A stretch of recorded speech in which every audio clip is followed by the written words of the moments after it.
Hi everyone, Dr. Jenkins here with you again in our first week of Reposition, our posture restoration course that our teams developed after working with literally hundreds of patients over the past 20 years. I want to start off with a question. Do you know what your posture really looks like? And if you do you know what good posture should look like? Very rarely do we have a new patient that says their posture is perfect. So most people know that posture is something that needs attention.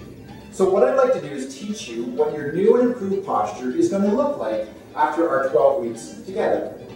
I once heard a story about how detectives learn how to identify counterfeit bills. They study the real thing, so as soon as they see counterfeit bills, it's obvious. So with that in mind, rather than show you the hundreds of postural distortions that you might have, let's look at what makes great posture. And when you then look at yours, you may begin to see the areas that might need some work. So posture from the front needs to be straight up and down. Your shoulders need to be level and equal. Your head needs to be perfectly straight. Your rib cage perfectly aligned over your pelvis, and your hips need to be completely level. Now from the side, your ear needs to be over the shoulder joint, the shoulder needs to be directly over your pelvis, and your knees and ankles. So they all need to be on a perfectly vertical gravity line. That's what we call the plumb line. Now a plumb line is an old school carpenter's tool that was dropped from the roof to see if things were straight up and down with respect to gravity. Gravity is poor posture's worst enemy. Once your posture is off, under gravity, you don't need another car accident or sports injury.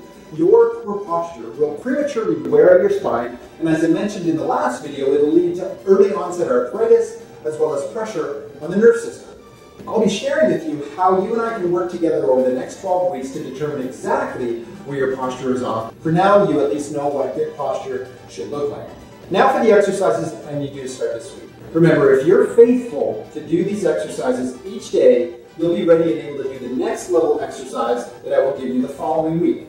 If you're unable to consistently do your exercises each day for 7 days, then you're better to stay at that level until you have your 7 days in, rather than jumping forward and actually causing yourself more pain and discomfort. Your spine and posture are already under enough stress. You don't need to be adding more. So it'll only frustrate you and ultimately interfere with your best results if you move quickly through it and not do it every day.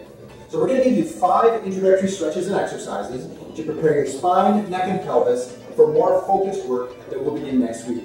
So it's important to do these exercises with your best form to get the best results. And remember, they are the groundwork for what comes next. Each exercise will be shown in its own video, so they're short and focused.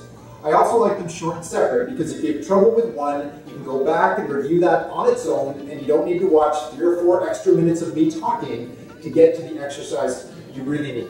So good luck with your exercises this week, and remember, the foundation you build in these first few weeks will directly affect your ability to fully perform the more advanced and specific exercises we need you to do to really restore your posture and beat your back and neck pain. Talk to you soon.